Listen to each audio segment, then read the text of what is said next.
Saya dari tadi memperhatikan Bang Cakra saat dialog sama Ibu itu ya kan. Tadi Bang Cakra membahas panjang lebar tentang ini itu. Pas disuruh buktikan akhlak Nabi yang menurut Bang Cakra tidak baik, langsung Bang Cakra pucat mukanya, langsung nggak bisa membuktikan gitu. Bang Cakra saya melihat di sini hanya bermodalkan asumsi atau kebencian terhadap Islam. Nah, ini pertanyaan saya kepada Pak Cakra, siapa yang telah mengajarkan kebencian kepada Pak Cakra sehingga mengkristal kebenciannya terhadap Islam? Siapa yang mengajarkan itu? Yahudikah atau Nasrani?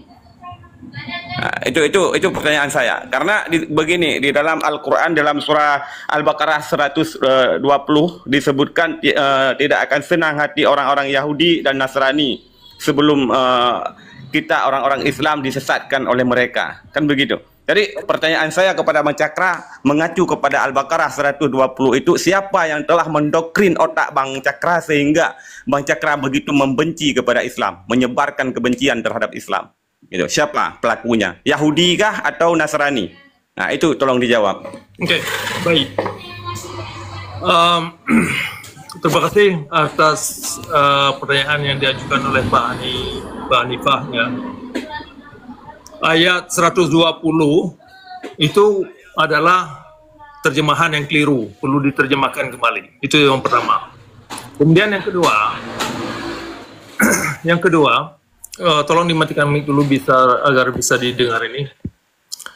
Nah, kemudian yang kedua, bahwasanya yang saya angkat ke permukaan adalah apa yang sudah ada di dalam syariat Islam, apa yang sudah jadi kenyataan, apa yang sudah di depan Anda sendiri. Jadi, yang saya tuangkan di sini, Anda-Anda yang di bawah bisa mengkaji sendiri, bisa mempelajari sendiri. Nah, perlakuan kezaliman yang dilakukan oleh kaum ulama atas nama syariat Islam sesungguhnya adalah cerminan kezaliman Nabi Muhammad dalam beragama. Nah, kenapa dua dimensi ini perlu dikaitkan? Kenapa tidak bisa dipisahkan?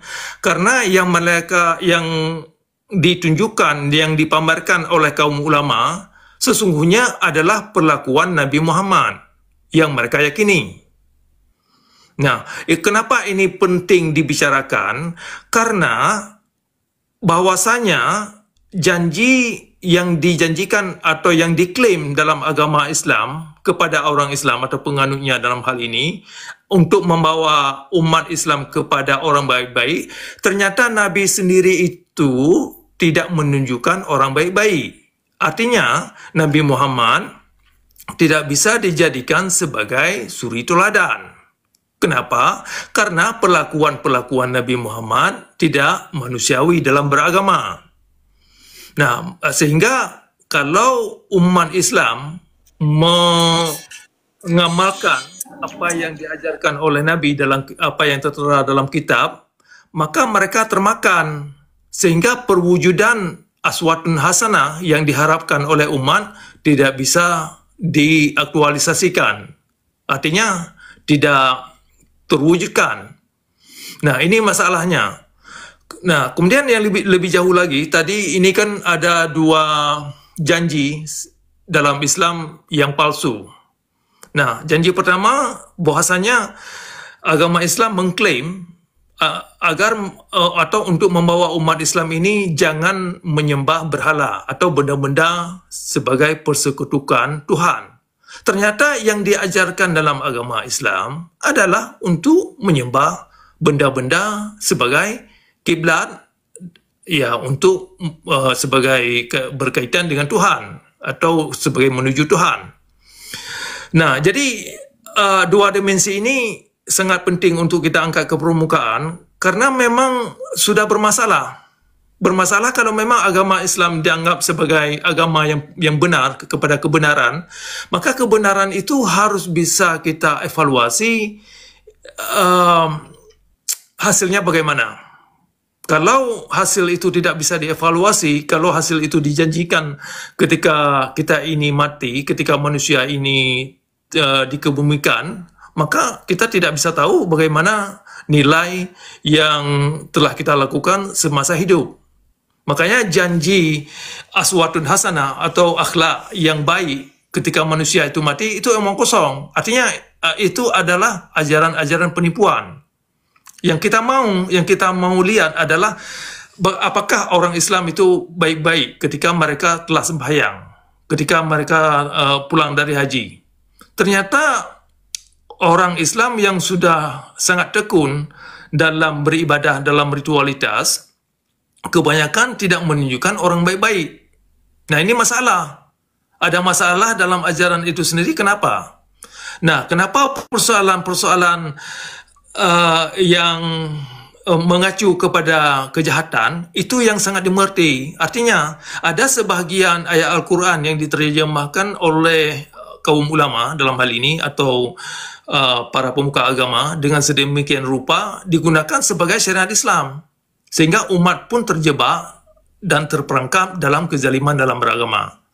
Nah, ini persoalannya. Jadi saya bukan artinya tadi kalau Anda bilang bahwasanya saya telah diajarkan kebencian, Anda keliru.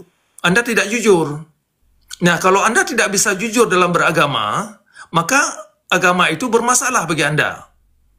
Nah, kalau jujur saja Anda tidak berani jujur, apa yang tertera dalam kitab hadis, apa yang tertera dalam kitab-kitab yang dilakukan oleh atau yang dipegang oleh umat Islam, terutama di dalam kerangka syariat Islam, nah, ini bermasalah. Nah, kalau penipuan dianggap sebagai kebajikan, nah bagaimana saya bisa mendengar atau bagaimana kita menggunakan pernyataan seseorang sebagai kebenaran kalau memang penipuan atau pembodohan dianggap satu kebenaran?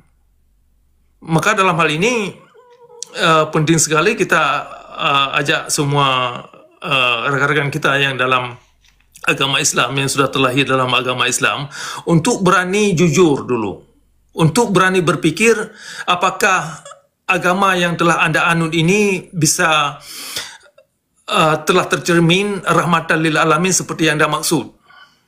Nah, kalau orang Islam yang ingin berpikir, ingin mengkaji lebih dalam tentang persoalan Islam, tidak aman dalam masyarakat Islam itu sendiri, nah ini bermasalah di dalam tentang ajaran agama Islam itu sendiri yang perlu digugat.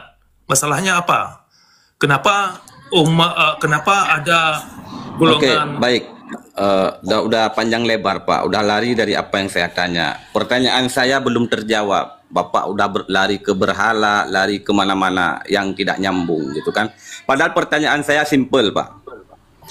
Setelah saya melihat cara Bapak berbicara, itu sudah kental sekali dengan Islamofobia. Artinya sudah ada orang yang menanamkan itu. Nah, pelakunya siapa? Itu saya butuh kejujuran dari Bapak. Karena Bapak tadi berbicara masalah jujur. Saya ingin Bapak jujur di sini. Siapa yang telah menanam kebencian atau Islamofobia terhadap Bapak, sehingga kebencian Bapak terhadap Islam sangat kental saya lihat, gitu. Nah, berdasarkan Al-Quran 1400 tahun yang lalu sudah dijelaskan bahwa di dalam surah Al-Baqarah ayat 120, tidak akan senang orang-orang Yahudi dan Nasrani kepada kamu sebelum kamu mengikuti agama mereka, gitulah kira-kira. Jadi berdasarkan ayat tersebut, saya ingin bertanya kepada Bapak, siapakah di antara kedua belah pihak itu yang telah mendoktrin, yang telah menanam rasa kebencian itu kepada Bapak, sehingga Bapak sangat mengkristal membenci Islam tanpa alasan yang jelas, tanpa dasar yang jelas, hanya mendengarkan hanya ditanamkan rasa kebencian itu oleh mereka, entah itu Yahudi, entah itu Kristen, saya tidak tahu, Bapak belum menjawabnya. Yang jelas Bapak begitu mengental di dalam hati Bapak kebencian itu. Siapa pelakunya Pak? Tolong jujur di sini Pak. Okay. Jangan hanya berbicara tentang kejujuran. Siapa pelakunya? Yang saya tanya dijawab. Jangan melebar kemana-mana. Tolong jujur Pak. Apakah Yahudi yang telah menanamkan rasa benci terhadap Islam atau orang Kristen? Tolong dijawab. Atau bapak-bapak pendeta yang telah mendoktrin Anda, mengajarkan Islamofobia kepada Anda? Silakan dijawab. Itu dijawab. Jangan melebar. Oke, baik Pak Hanafi. Begini.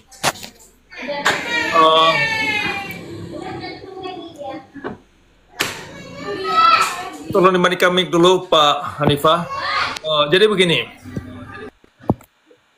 sikap yang Anda tunjukkan barusan adalah sikap yang terpuruk, yang membuat agama Islam terpuruk. Nah, sikap yang Anda tunjukkan ini yang membuat agama Islam tertinggal dan terkesan primitif. Nah, jadi sikap yang Anda tunjukkan adalah sikap tidak mau tahu tentang apa yang barusan saya terangkan. Nah, kalau Anda yang yang barusan saya terangkan, Anda tidak tanggap atau pura-pura tidak tahu, atau Anda tidak mau jujur apa yang saya terangkan, bahwasanya itu ada dalam ajaran Islam, berarti ada hal di dalam agama yang Anda anut bermasalah. Jadi ayat yang Anda kutip, ayat 120, itu tidak memadai untuk menjustifikasikan argumen Anda. Terjemahan yang Anda baca itu bermasalah. Perlu Anda terjemahkan kembali, itu yang pertama. Kemudian yang kedua, kalau yang barusan saya terangkan, Anda tidak bisa tunjukkan di mana ada kekeliruan. Nah, kalau Anda tidak tunjukkan di mana ada kekeliruan yang barusan saya terangkan, artinya Anda mungkin tidak mendengar apa yang barusan saya terangkan. Nah, itu. Jadi saya tidak akan mengulang apa yang sudah saya ungkapkan, persoalan kondisi syariat Islam, kondisi janji yang ada dalam dua janji yang ada dalam agama Islam yang tidak bisa dipenuhi. Nah, itu fokus topik kita kali ini. Nah, jadi terima kasih banyak Pak Hanafi, Pak Hanafiah, atas pertanyaan Anda. Jadi saya tidak akan tanggapi, saya akan naikkan dulu yang lain. Saya kasih loh, jangan dikik Pak. Aduh, gimana ini? Kalau udah teruskan, kami mau mendengar. Bapak seorang guru, oke, ajar kami. Oke, baik Bu. Terima kasih banyak. Sementara dulu saya naik Pak Purnomo ya, Pak Purnomo. Silakan. Tak kisah siapa pun Bapak suka, silakan. Bu, tolong dimatikan mic dulu. Saya yang lain dulu. Oke. Pak Purnomo, silakan Pak. Ya, terima kasih ya. Kalau saya itu mendengar Bapak itu bicara, saya suka, itu senang. Karena itu dengan kejujuran, kebenaran. Dengan dasar-dasar Bapak yang Bapak omongkan itu dari kitab kan, itu dari Al-Quran itu. Ya, itu saya suka itu. Supaya orang Islam itu, ya kita sama-sama orang Islam ya, biar belajar sesungguh-sungguhnya. Gitu loh Pak. Iya. Ya benar. Kalau benar. saya cuma itu aja Pak. Ya, bagus. Yang debat sama yang narasinya yang turun tadi itu, lah itu kan mencari kebenaran sendiri ya Pak, gitu loh. Makanya itu saya mau minta naik juga gitu tadi, tapi orangnya sudah turun kan gitu. Iya. Ya memang orang itu kan ajaran keras ya Pak, memang gitu. Iya. Nggak banyak orang Islam nggak tahu sesungguhnya, cuma ikut-ikutan aja. Ya seperti saya juga gitu, cuma ikut-ikutan aja. Tapi setelah saya melihat belajar ini, oh gini, cuma orang Islam itu cuma gitu loh Pak. Sesungguhnya seperti ini. Ya. Benar. Memang ini Pak Purnomo ya, ayat yang dikutip oleh Pak Hanifah itu ayat 120, bahwasanya tentang siapa yang mengajar atau yang mengajak seseorang kepada agama yang lain. Ayat itu bermasalah, perlu dimaknakan kembali. Karena sering sekali dikutip ayat itu untuk menciptakan satu ini ya, untuk menciptakan kebencian terhadap agama lain. Termasuk ya ayat 123 dari surah At-Taubah dan surah ayat 19 dari surah At-Taubah, dari dua ayat itu. Kemudian ayat 55 dari surah Al-Anfal. Nah, jadi ayat-ayat yang demikian dimaknakan sedemikian rupa agar memang dalam tradisi Islam pemikiran-pemikiran kebencian terhadap agama lain itu adalah bagian daripada syariat. Itu persoalannya, sehingga untuk mewujudkan sikap masyarakat Islam terbuka dan bisa toleransi dalam beragama itu susah. Kenapa susah? Ya karena mereka sudah ditanam dari sejak kecil dengan menciptakan satu prasangka buruk kepada kaum yang lain, sehingga kalaupun mereka keluar ke tempat lain, misalkan ke negara-negara barat, itu kan dalam pikiran mereka tidak menjunjung tinggi negara setempat. Kalaupun ada tetapi jumlahnya sangat sedikit. Tetapi umumnya mereka lebih kedepankan agama yang mereka anut. Sedangkan agama yang mereka anut itu mengisolasikan diri mereka, sehingga pemahaman ayat Al-Quran itu mereka tidak begitu pelajari, selain daripada ayat-ayat yang mereka gunakan untuk demi agama. Sedangkan ayat-ayat yang digunakan oleh agama adalah ayat-ayat yang memang mengacu manusia kepada kejahatan dalam beragama. Kalaupun ada ayat-ayat yang bagus, misalkan yang perlu diamalkan, misalkan ayat 256 dari surah Al-Baqarah. Nah, kebanyakan orang Islam itu nggak bisa menjelaskan bagaimana langkah-langkah dan mekanisme agar orang Islam itu bisa melakukan toleransi terhadap semua manusia. Jangankan terhadap umat yang lain, tetapi kepada orang-orang Islam yang lahir dalam agama Islam itu sendiri. Nah, itu ayat 256 dari surah Al-Baqarah itu tidak bisa diaktualisasikan, ya karena terbentur dengan syariat Islam. Syariat Islam sangat menolak segala ayat-ayat yang memang mengajak kita kepada kemanusiaan. Nah, itu masalahnya. Jadi dua ide ini dua ide yang terjadi bentrok. Artinya di satu arah ada sebagian ayat Al-Quran yang bagus tidak digunakan, tetapi ada sebagian ayat Al-Quran yang diterjemahkan sedemikian rupa dengan dibalut asbabun nuzul dan hadis dan lain-lain kepada untuk menegakkan syariat Islam. Sedangkan syariat Islam seperti saya katakan tadi, ya untuk mengacu manusia kepada ignoran atau sikap-sikap tidak mau tahu. Nah, itu persoalannya. Terima kasih Pak Purnamo. Itu memang kondisi itulah kondisi orang Islam yang memang harus kita maklumi. Kalau pemikiran kita nggak sama, dibilang Bapak seperti dibilang didoktrin orang Yahudi seperti itu kan, saya nggak terima itu kan gitu Pak. Bapak kan berdasarkan kitab itu ngomong itu kan gitu. Kalau orang-orang yang seperti tadi itu kalau nggak sama pemikirannya dibilang ada yang doktrin, terus dibilang kafir, mungkin gitu nantinya. Ya, murtadin. Itulah persoalannya, makanya ya itu Pak. Kalau saya ya ayo kita sama-sama belajar. Kalau belajar di Al-Quran, di Alkitab itu, ayo kita pelajari, kita tekuni sama-sama. Oh, memang ini benar, apa ini benar, ini ya salah loh. Seperti di Mekah, Bapak kan bilang gitu. Itu kan ya juga batu Ka'bah itu. Kan gitu. Saya juga ya bingung kan, orang Indonesia itu buat kan orang Arab itu buat bisnis itu dari Mekah itu kan sudah cukup Pak itu. Berapa triliun itu tiap tahunnya itu. Nah itu kita ini dibohong Arab, ya kan? Kalau saya menilai gitu, ya Pak, gitu aja cukup saya. Terima kasih banyak Pak Purnamo atas masukannya. Kita connect ya.